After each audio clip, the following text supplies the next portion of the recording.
bonjour et bon après-midi. Je vous salue tous au nom de Jésus-Christ.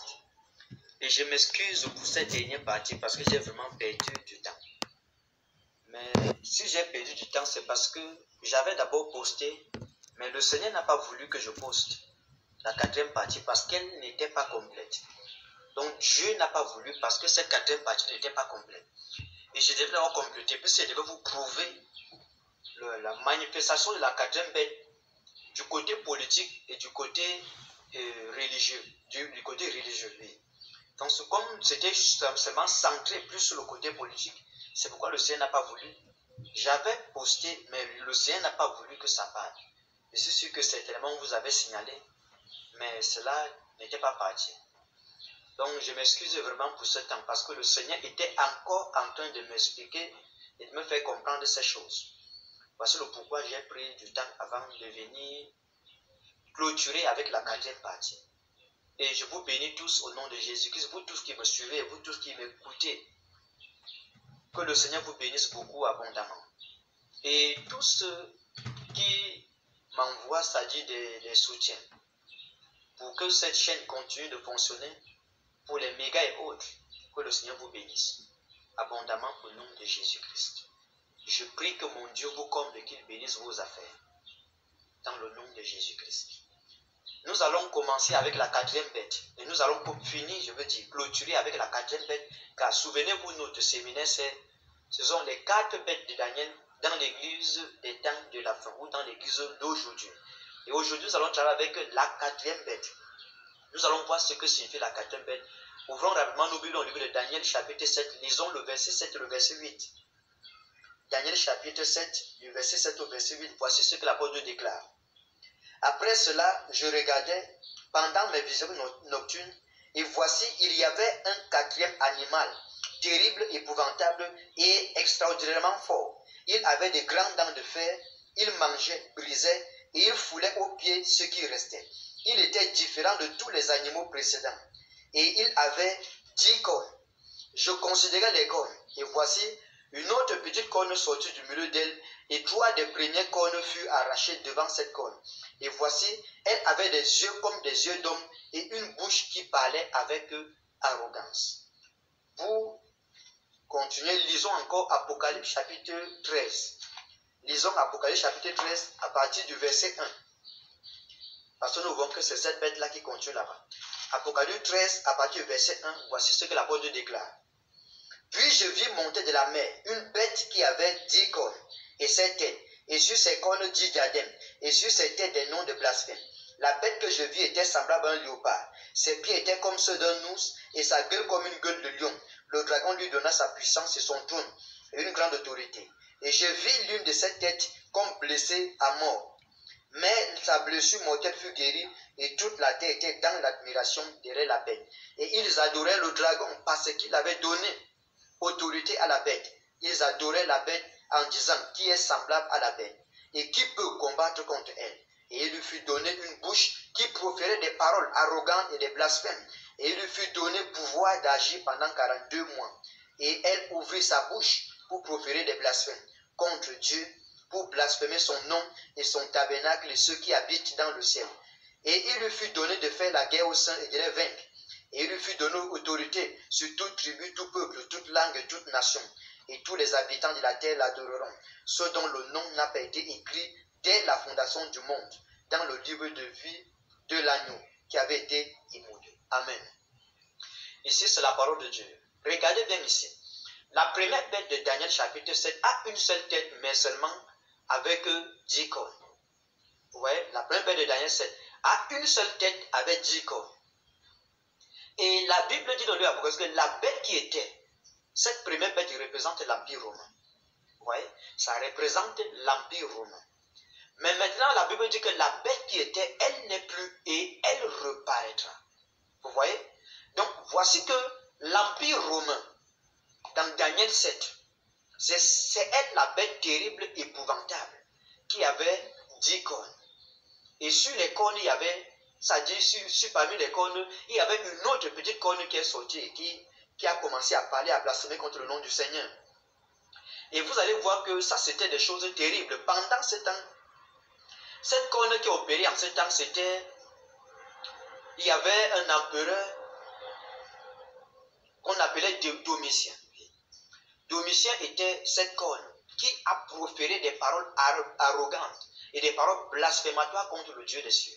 C'est même lui qui a déclenché une persécution contre les saints. Et c'est lui qui a pris Jean l'apôtre et a envoyé dans l'île de Patmos. C'est lui qui était cette corne-là, ça dit qui a fait des dégâts.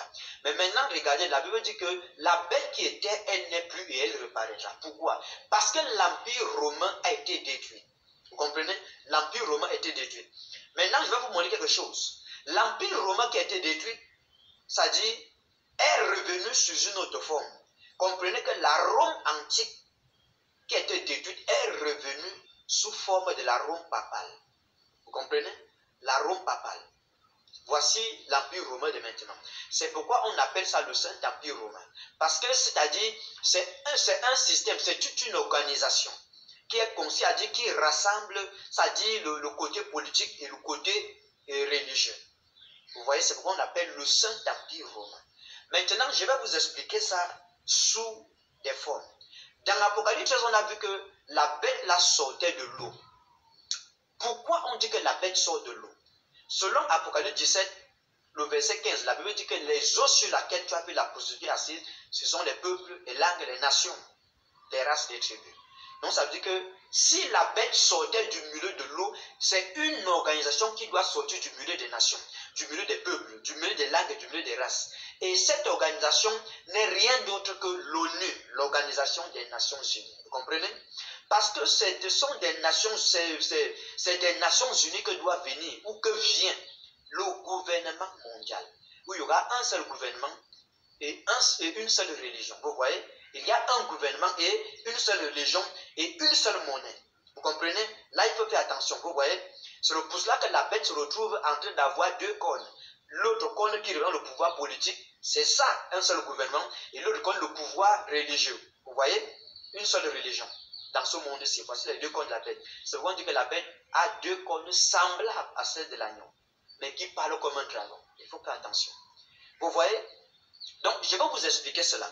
Dans Jean chapitre 13, on se rend compte que la bête là sort des eaux. Donc, c'est une organisation qui doit s'élever du milieu des nations, du milieu des peuples, du milieu des langues. Et ce sont les Nations Unies. Et je vous ai dit que c'est des Nations Unies que doit venir, ou que vient, voilà.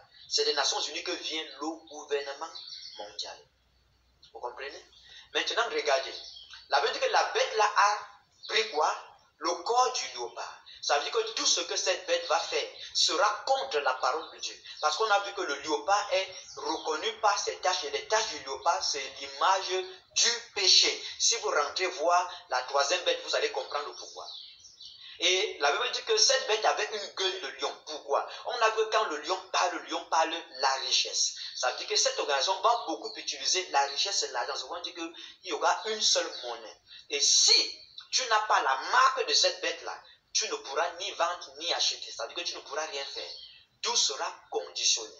Ça veut dire qu'on va dire, si tu ne peux pas entrer ou accepter notre organisation et notre système, tu vas vivre toute ta vie dans la souffrance et dans la pauvreté. Et tu seras torturé. Vous voyez? C'est pourquoi la bête a juste pris la gueule du lion. C'est pour dire qu'en ce temps-là, il y aura une seule langue commune. Ça sera seulement quoi? La langue anglaise. Pourquoi? Parce que la Grande-Bretagne ou le Royaume-Uni, c'est ça, n'est-ce pas? C'est l'Angleterre. Et vous allez voir que quand on parle de l'Angleterre, leur langue principale, c'est l'anglais. Et aujourd'hui, si vous parlez l'anglais, vous pouvez entrer et sortir dans toutes les nations sans problème. Donc, c'est l'anglais qui sera la langue commune. C'est ça la Grande-Bretagne, la gueule du lion. Vous comprenez? Ils vont, ça dit, on va parler de la richesse. Si tu n'es pas dans leur organisation ou dans leur système, tu ne peux pas être riche. Et vous voyez, aujourd'hui, c'est comme ça. Si tu n'es pas sataniste, si tu ne trempes pas la main quelque part, si tu n'entres pas dans les sectes, tu ne peux pas facilement t'enrichir. Vous voyez, ça c'est la condition. C'est tout un système et c'est toute une organisation qui est maintenant dans l'invisible. C'est encore maintenant caché, mais le temps vient où ça sera ouvert. Tout le monde sera au courant. Ici, je vous parle du côté politique et je vais vous parler du côté religieux. Maintenant, ça c'est le pourquoi de la gueule du lion. Ça dit, on met la richesse devant et ça sera conditionné pour être riche.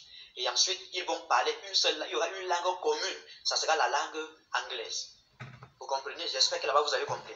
Maintenant, regardez, je vous explique le pourquoi la bête a pris le corps du léopard. C'est le péché. Tout ce qu'ils vont faire sera contre la volonté de Dieu et contre la parole de Dieu. Et tout ce qui est contre la parole de Dieu, c'est le péché. La gueule du lion, c'est la richesse et la langue qui sera parlée, ce qui quelqu'un va utiliser pour attirer les gens dans leur organisation, pour torturer les enfants de Dieu. Vous comprenez? C'est pourquoi la Bible dit qu'il lui a été donné de faire la guerre aux saints et de les vaincre. Parce que les saints ne vont pas accepter entrer dans la richesse et la langue qui sera parlée, ce qui quelqu'un va utiliser pour attirer les gens dans leur organisation, pour torturer les enfants de Dieu. Vous comprenez? C'est pourquoi la Bible dit qu'il lui a été donné de faire la guerre aux saints et de les vaincre. Parce que les saints ne vont pas accepter entrer dans cette organisation. Et c'est pourquoi les saints seront torturés. Les enfants de Dieu seront torturés, persécutés. Et puis, pire encore, ceux qui vont rater l'enlèvement. Ils vont beaucoup souffrir. C'est pourquoi on dit que c'est ici la persévérance des saints. Et ces choses dont je vous parle sont sur le point d'arriver. Nous, le corps de Christ, nous allons traverser la tribulation, mais nous ne traverserons jamais la grande tribulation.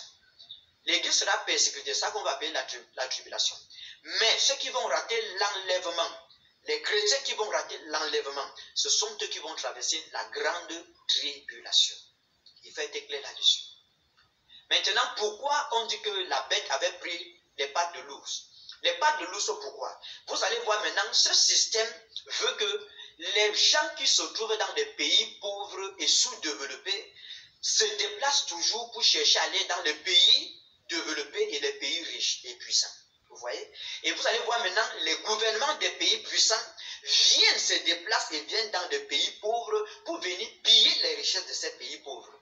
Écoutez-moi bien, je ne fais pas la politique, j'explique la parole de Dieu. Vous voyez, ça c'est ça les pattes d'ours. C'est-à-dire on ne peut pas rester sur place. On doit vivre, c'est-à-dire on doit vivre comme l'ours. Parce que l'ours est un animal migratoire qui passe le temps à migrer. Quand il n'y a plus la nourriture, pour manger, l'ours doit migrer et aller ailleurs, quelque part. Vous voyez, c'est ce qui se passe maintenant. Les Africains veulent aller en Europe, les Européens veulent aller dans d'autres continents, et d'autres continents veulent aller ainsi de suite. Les gens ne sont plus stables. Et quand c'est comme ça crée des problèmes. Vous voyez? On cherche à vivre dans des pays où nous sommes aisés, tout va bien, où on ne souffre pas, et on se rend compte que c'est là qu'il y a la prostitution, c'est là qu'il y a l'esclavage, c'est là qu'il y a les sectes, la magie et autres. Vous voyez comment son corps devient maintenant l'étage le léopard. Et ça, c'est terrible, il faut faire attention. C'est tout un système que si vous n'entrez pas, vous ne pouvez pas vous en sortir. Présentement, ça ne se ressent pas trop, mais le temps vient où vous allez voir, ça va bien se ressentir. Vous voyez? Ça, c'est le côté politique. Maintenant, je vais vous expliquer le côté politique. Les 7 têtes de la bête du côté politique. Les 7 têtes de la bête ne sont rien d'autre que le G7. Au niveau du G7, vous allez voir, il y a l'Allemagne, il y a le Canada, il y a les États-Unis, il y a la France, il y a l'Italie, et il y a le Japon et le Royaume-Uni. Et vous allez voir que même qu'il y a le Royaume-Uni, il y a aussi ce qu'on appelle l'Union européenne. Parce que regardez, au niveau de la troisième bête, qui était le léopard, je vous ai dit que c'était l'Allemagne. On a vu que le léopard avait 4 têtes. On a montré que par le péché, le léopard a étendu sa domination dans le monde entier. Maintenant, je vous pose la question. Regardez dans le monde entier, quel est le continent qui cause plus de troubles, de désordres et de guerres en ces temps dans le monde-ci?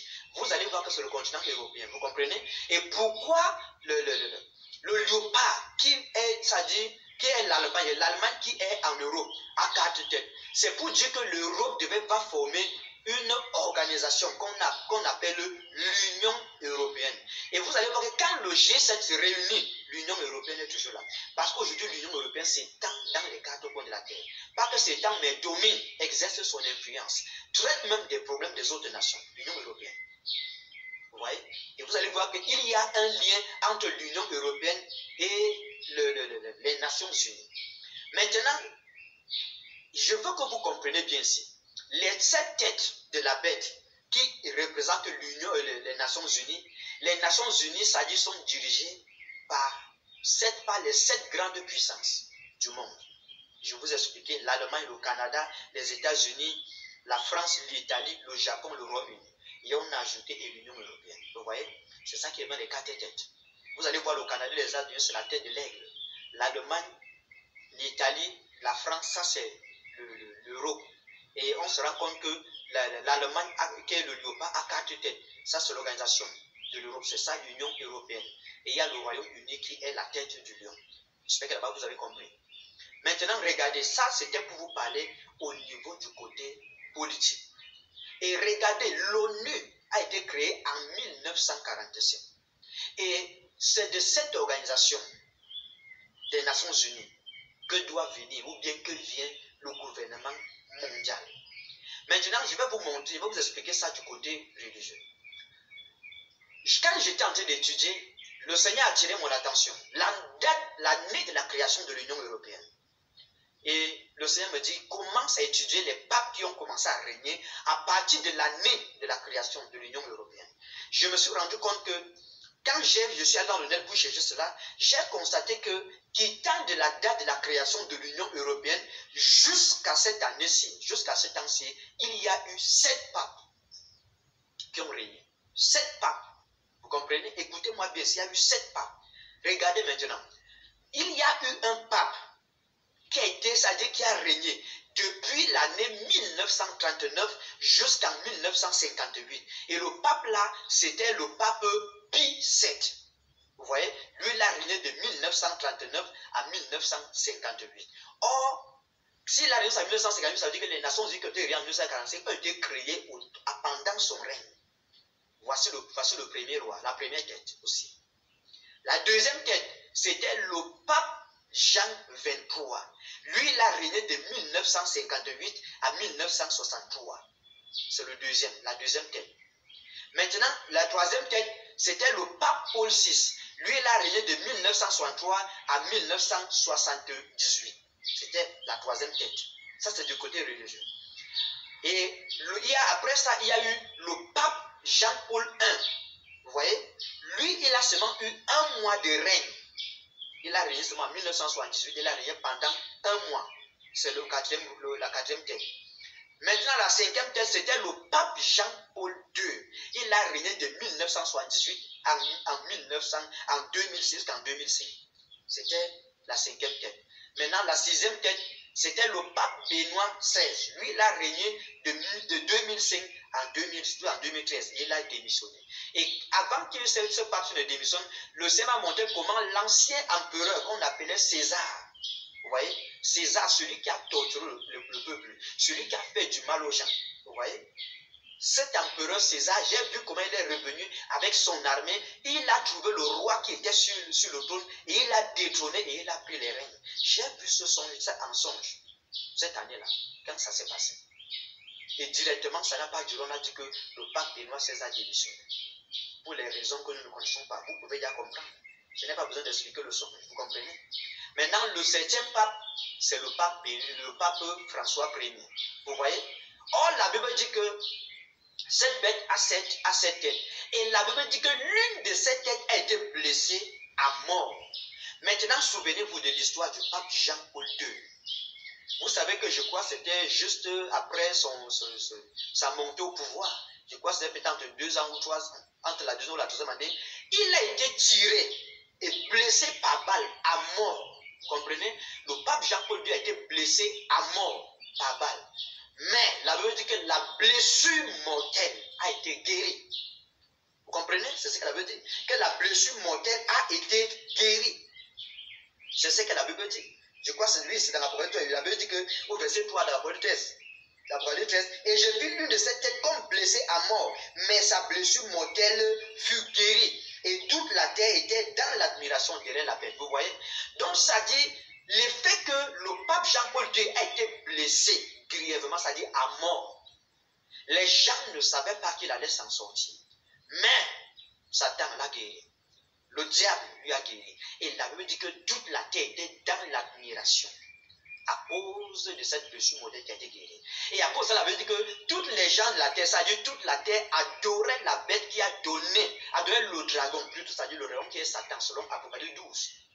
Vous voyez? Sur Apocalypse 12, le dragon, c'est Satan, le diable, le serpent ancien. Et toute la terre adorait le dragon. Donc quand les gens disaient, oh, gloire à Dieu, parce que tu as guéri le pape. Gloire à Dieu, tu as sauvé le pape.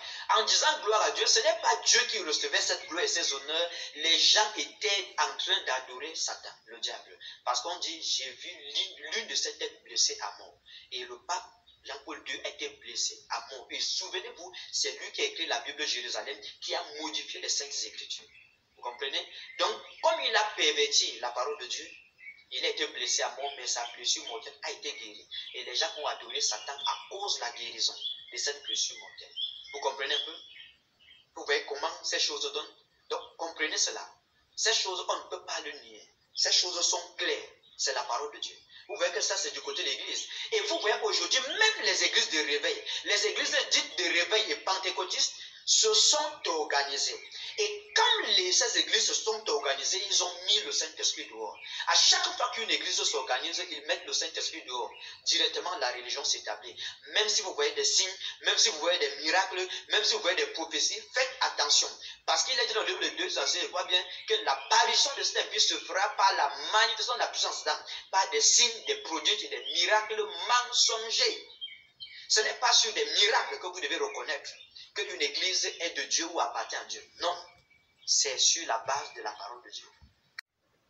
Non, c'est sur la base de la parole de Dieu.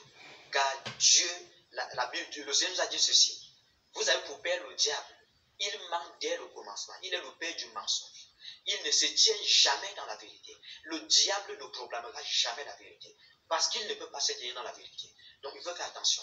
Il ne vous dira jamais la vérité. C'est pourquoi vous avez vu, on a parlé de ce que l'esprit du lion parle, de ce que l'esprit de l'ours parle, et de ce que le léopard fait. Et vous voyez maintenant, tout ça, ce sont des doctrines de péché. Mais il y a les miracles, il y a les prophéties. Quel esprit opère ces miracles? Dieu confirme sa parole. Mais comme là-bas, ce n'est pas sa parole, qui opère ces miracles?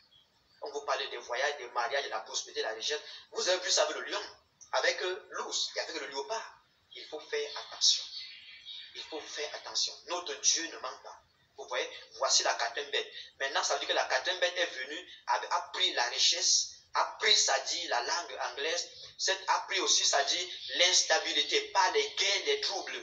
Quand il y a des guerres dans d'autres nations, les gens doivent quitter pour aller chercher, ça dit, la sécurité ailleurs. Quand il y a la pauvreté dans nos nations, ils doivent quitter les nations pour aller chercher de quoi manger et de comment survivre dans d'autres nations.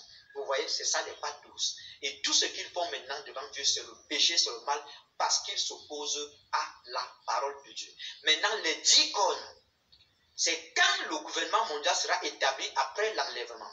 Il y a 10 rois qui vont s'élever et qui vont régner avec l'Antichrist. Vous comprenez? Avec l'Antichrist. C'est pourquoi il dit qu'ils reçoivent autorité avec la bête pendant 1 heure. Ils vont régner avec l'Antichrist. Vous comprenez? Donc les 10 rois ne sont pas encore connus. Ils seront connus après l'enlèvement. C'est là qu'ils se manifesteront.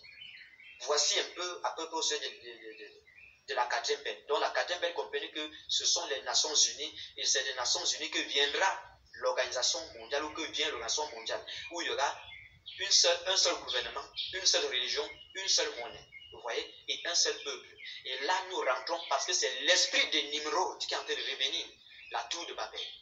Voici le pourquoi ces choses arriveront au temps convenable. Ça ne peut pas arriver en avant, mais ça arrivera toujours au temps convenable. J'ai beaucoup de choses à dire là-dessus, mais je préfère m'arrêter ici parce que j'enregistre avec le téléphone. Et la mémoire du téléphone ne supporte pas. Donc je préfère m'arrêter ici.